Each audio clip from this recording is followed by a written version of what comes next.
एक लड़का जिसको होटल वाला रिजेक्ट कर देता है, होटल वाला बेइज्जती कर देता है। इसके बाद बिहार का एक लाल जो कमाल करता है, और कमाल ऐसा कि देखने वाले और सुनने वाले आप भी कहेंगे कि ये कोहिनूर का वो हीरा है जिसकी परख शायद हर किसी को नहीं होता है, और वो कोहिनूर के हीरे यही हैं। बहुत बहुत स्वागत है आपका। Thank you. नाम है इनका सत्यपाल चंद्र, और काम इन्होंने ये किया कि जब होटल वाले ने इनकी बेइज्जती इस बात के लिए की कि तुमको इंग्लिश तक नहीं पता, तब इन्होंने अपना सारा काम दाम छोड़ के अंडर कवर हो गए।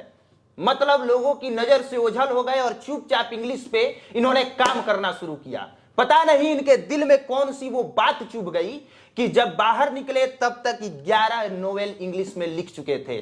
जब बाहर निकले तब गूगल को टक्कर देने वाली एक नई ब्राउजर ऐप पर ये काम कर रहे थे, और आज उस ऐप को 100 करोड़ की बड़ी कंपनी इन्होंने बना दिया है। ये वही है सत्यपाल चंद्र। क्या हुआ था आपके साथ?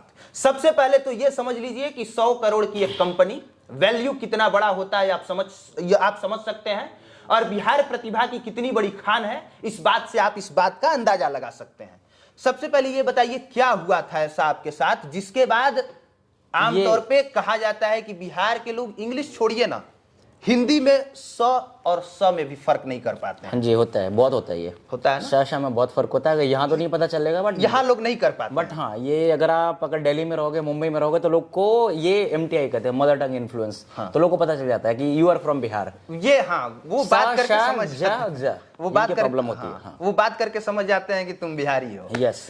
तो आपने इंग्लिश पे काम किया, और काम ऐसा किया कि आपने नॉवेल लिखी, और उसमें से कई सारी पुस्तकें पूरे देश भर में बेस्ट सेलिंग रही है ना। हाँ जी। तो क्या दिमाग में आया था, वो कहानी क्या थी? पहले वो कहानी बताइए। कहानी ये थी यार कि मैं एक जॉब कर रहा था 2010 में। जॉब करते करते क्या हुआ था, मेरे मैनेजर से लड़ाई हो गई थी। ठीक है, थोड़ी गाली गलौज हो गई थी, हर जगह होता है, नॉर्मल है, बट वो बात मुझे लग गई थी।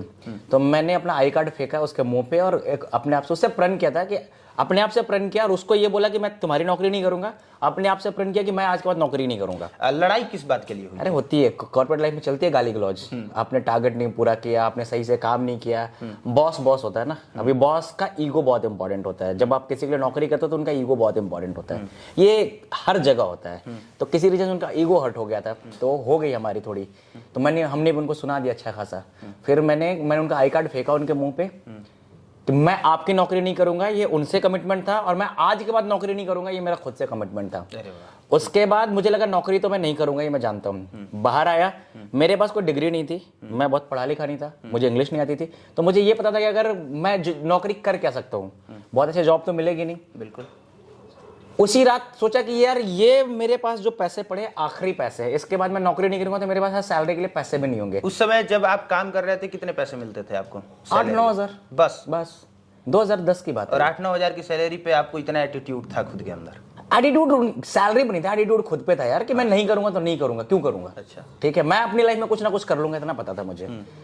तो मुझे लगा कि ये आखिरी सैलरी है, तो इसके बाद फिर पैसे नहीं मिलेंगे, तो आज जी लेता हूँ। तो मैं दिल्ली में साउथ एक्सटेंशन में एक अच्छे रेस्टोरेंट में खाना खाने गया। एक अच्छे रेस्टोरेंट में बैठा, पहली बार इतने अपस्केल रेस्टोरेंट में गया था। तो हुआ ये था बेसिकली, वेटर आया ऑर्डर लेने। अभी क्या होता है, बहुत अच्छे रेस्टोरेंट में जाते हो, अभी तो बहुत अच्छे, छोटे रेस्टोरेंट में जाओ, मैकडी में भी जाओ, तो इतने फ्लुएंटली कम्युनिकेट करेंगे आपके दिमाग से, वो बाउंस होगा। तो उसने मुझसे कुछ पूछा, और मैंने कोशिश पूरी की कि मैं उसको इंग्लिश में जवाब दूं, बहुत अच्छे से दूं, और मैं सोच के ट्रांसलेट कर करके, जैसे यहाँ के लोग बोलते हैं, बिहार के लोग, वैसे आपने जवाब ही ईट्स की ही इट। ठीक है, बड़ा 1 सेकंड वो 4-5 सेकंड लगाते हैं कि मैं ही इट्स बोलूं कि ही इट बोलूं। तो मैं कोशिश करके बोलने की कोशिश कर रहा था, बट उसको समझ में आ गया कि ये इसको नहीं आता, ये है कहीं से।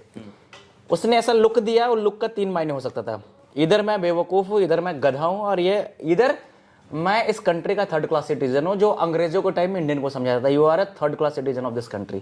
मैंने खुद से सवाल किया कि ये मुझे 3rd क्लास समझ क्यों रहा है, ऐसा क्या कर दिया मैंने? भाई मैं बिहार से आता हूँ, मेरी मदर टंग हिंदी है, मेरी मदर टंग भोजपुरी है, मेरी मदर टंग मैथिली है, मगही है, मैं उसमें बात करूंगा, मेरी मदर टंग हिंदी, इंग्लिश तो है नहीं, मैंने इंग्लिश में पढ़ाई भी नहीं की। हमारे बिहार बोर्ड में उस टाइम इंग्लिश नहीं होता था। 6th क्लास में इंट्रोडक्शन होता है, बेसिक ABCD, वो 6 में इंट्रोडक्शन होता था। English was not compulsory. अब 2 स्वेच्छा आपकी है मैट्रिकुलेशन में, नहीं 2 स्वेच्छा आपकी है, कोई कंपलसरी नहीं था। तो उसमें मेरी कोई गलती नहीं थी।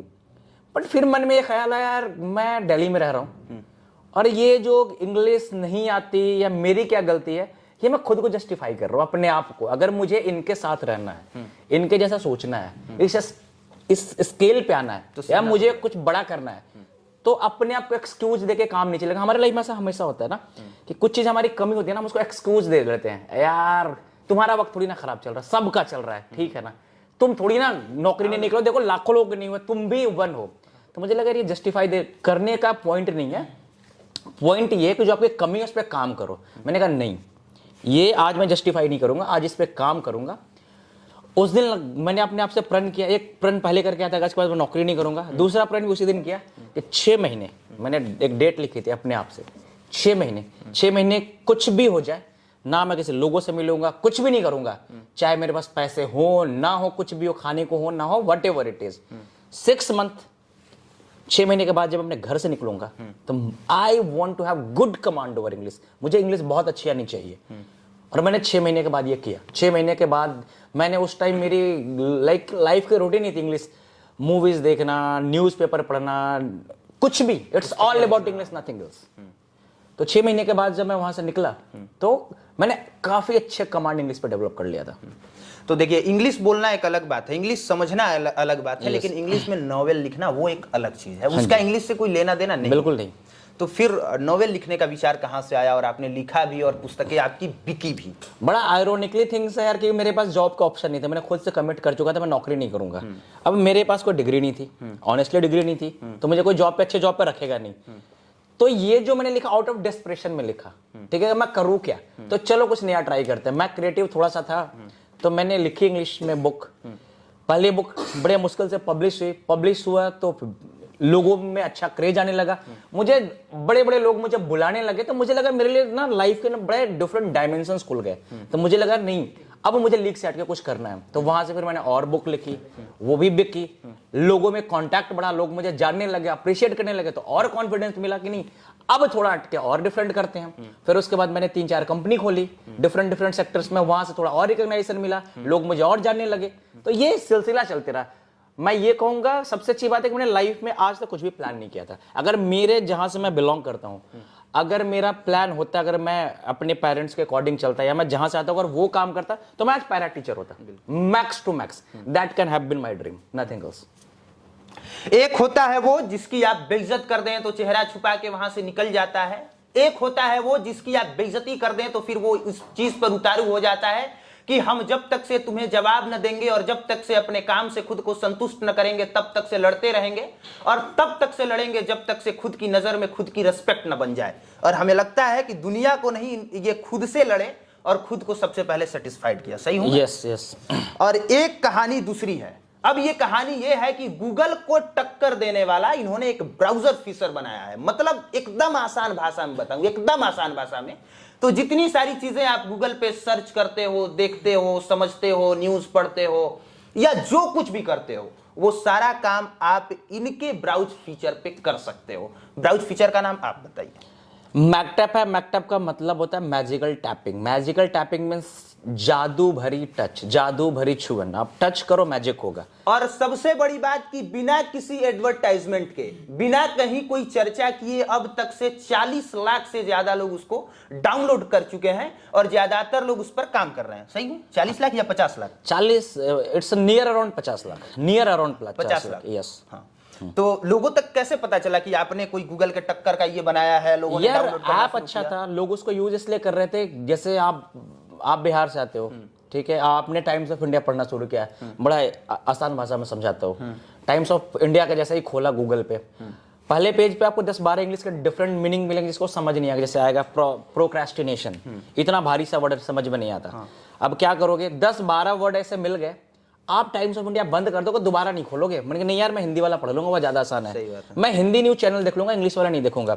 बट चलो वहां तो देख लोगे, बट आप जब कंपटीशन की तैयारी करने जाओगे तो बुक तो HC वर्मा की रहेगी, या अच्छे मैनेजमेंट की बुक होगी वो इंग्लिश में होगी, अच्छे ई बुक्स इंग्लिश में होंगे, तो आप इसे भाग नहीं सकते। ये सिर्फ इंडिया की प्रॉब्लम नहीं, ग्लोबल प्रॉब्लम है। आज भी 90% कंटेंट इंग्लिश में ही है। तो हमने जो एप्लीकेशन बनाई है वो दुनिया का पहला विजुअल वेब ब्राउजर है, विजुअल डॉक्यूमेंट रीडर है, साथ में विजुअल डिक्शनरी भी है। ये क्या करता है, अगर आप कुछ पढ़ रहे हो ऑनलाइन, सपोज कुछ ब्राउज कर रहे हो, हिंदुस्तान टाइम्स कर रहे हो, फोर्ब्स कर रहे हो, टाइम्स ऑफ इंडिया कर रहे हो, या कोई डॉक्यूमेंट पढ़ रहे हो, या आपके मोबाइल में कोई एयरलाइंस का टिकट है, ट्रेन का टिकट है, वो भी इसको खोल देगा। पढ़ते पढ़ते कोई वर्ड नहीं समझ में आ रहा ना, उस पर जस्ट टच करो, आपको विजुअल मीनिंग मिलेगा, मीनिंग नहीं, विजुअल मीनिंग, चित्र के साथ मतलब मिलेगा। बड़ा सा पहले टच करोगे तो चित्र आएगा, उसका हिंदी में मतलब आएगा, उसका एक सेंटेंस आएगा। अगर आपने लैंग्वेज तमिल सेलेक्ट किया तो तमिल आएगा, अपने लैंग्वेज जर्मन सेलेक्ट किया तो जर्मनी में आएगा, अगर आपने लैंग्वेज रशियन सेलेक्ट किया तो रशियन में भी आएगा। अच्छा, हाँ। और ये कंपनी 100 करोड़ की बनी कैसे? एक होता है कि हमने स्टार्ट किया, उस पर हमने काम करना शुरू किया तो बहुत वक्त लगता है, बहुत वक्त। और आप बता रहे हैं कि मुश्किल से 2-2.5 साल के अंदर 100 करोड़ लग गया। 2-2.5 साल तो स्ट्रगल करने में निकल जाता है, पैर की जुत्ती घिस जाती है। जो मॉडर्न कंपनी होती है वो उनकी वैल्यू इस पे आंकी जाती है, जब स्टॉक मार्केट में पैसे लगाते हो तो इस पे लगाते हो कि कंपनी 5 साल में कितना ज्यादा जाएगा, 10 साल में कितना बड़ा करेगा, उसके अकॉर्डिंग कंपनी की वैल्यू निकाली जाती है। अभी जैसे इसके यूजर 40 से 50 लाख के बीच में है, ओवर द टाइम हमें ऐसा उम्मीद है कि 2-3 साल में हमारे यूजर कम से कम 3 से 4 करोड़ होंगे। तो ये जो वैल्यूएशन होती है उसके वो फ्यूचर देख के आकी जाती है कि कितना कमाने की पोटेंशियल है। मे भी आज कंपनी की वैल्यूएशन 100 करोड़ है, मे भी 1 साल के बाद इसकी वैल्यूएशन 1000 करोड़ भी हो सकती है, 10,000 करोड़ भी हो सकती है। ये डिपेंड करता है कि कितनी बड़ी हो सकती है, पोटेंशियल कितनी है, कितना लोग यूज कर रहे हैं, कितना कमाने का पोटेंशियल है, कितना इसमें लोग टाइम वेस्ट कर रहे हैं, इन्वेस्ट कर रहे हैं, कितना टाइम दे रहे हैं, वैल्यू इस पर डिपेंड की जाती है। और ये बताइए, अगर किसको ये नया है, एकदम कुछ नहीं जानता है, नॉर्मल साधारण तरीके से मोबाइल लेता है, गूगल पे टाइप करता है और जो अपना देखना होता है देखता है। अगर वो चाहे कि नहीं, हमने पब्लिक प्लेटफॉर्म देखा, आपको देखा, आपकी कहानी से वो इंस्पायर हुआ और उसे लगे कि आपका वाला जो ऐप है मैग टैप, है ना, उसको मैं यूज करूं, कैसे यूज करेगा? वो जो गूगल में कर रहे हैं आगे कर ले यार। अरे मतलब क्या करना पड़ेगा उसको? अभी प्ले स्टोर से जाके डाउनलोड, प्ले स्टोर में डाउनलोड करेगा, पहले गूगल प्ले स्टोर में जाएगा, अभी iOS पे भी आ रहा है, जाएगा वहां पर डाउनलोड करेगा, इंस्टॉल करेगा, जो वो काम क्रोम में कर रहा है वो यहाँ पे हो जाएगा। डॉक्यूमेंट पढ़ना है, उसमें डॉक्यूमेंट रीडर का फीचर है, डॉक्यूमेंट पे जैसे क्लिक करोगे आपके मोबाइल में जितने डॉक्यूमेंट सेव है, कोई बुक आई है, कोई पीडीएफ आई है, रेलवे का टिकट है, एयरलाइन का टिकट है, सब खुल जाएगा। और सिक्योरिटी की क्या गारंटी है? साइबर क्राइम, उसके बारे में आप भली भांति अवगत होंगे।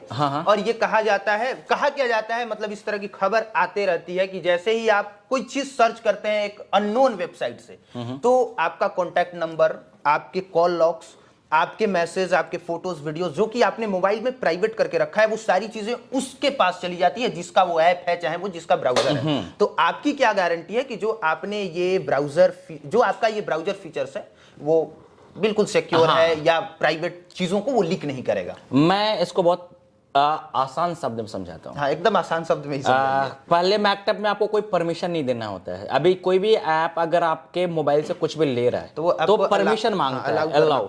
तो हम परमिशन कुछ भी नहीं मांगते, हम वही परमिशन मांगते हैं, सिर्फ डॉक्यूमेंट रीड करने का परमिशन मांगते हैं। नहीं दोगे तो आपको डॉक्यूमेंट नहीं पढ़ सकते, हम पहले तो कोई परमिशन नहीं मांगते। दूसरा, हम वेब ब्राउजर है, ठीक है, ब्राउजर कभी भी आपका डेटा लीक नहीं करता, वेबसाइट्स करते हैं। जिस वेबसाइट पे आप जाते हो वहां उसमें कुकीज होते हैं, अगर टेक्निकल लैंग्वेज दिया जाए तो वेबसाइट को देखोगे सर्च में तो कुकीज होगा। कुकीज मींस चोर। वो क्या करता है, कुकीज का काम ही होता है चीजें स्टोर करना। कुकीज मींस होता है बिस्किट, बिस्किट देकर चोरी करना। तो वो वेबसाइट्स का होता है, ब्राउजर का नहीं होता। वहां पे आप कुकीज को डिसेबल कर सकते हो। हमारे में ऐड डिसेबल करने का फंक्शन है। हमारे ब्राउजर में ऐसा फंक्शन है, आपको पढ़ने का मन नहीं है तो प्ले बटन मोड में ऑन कर दो, पूरा का पूरा कंटेंट पढ़ के भी सुना देगा।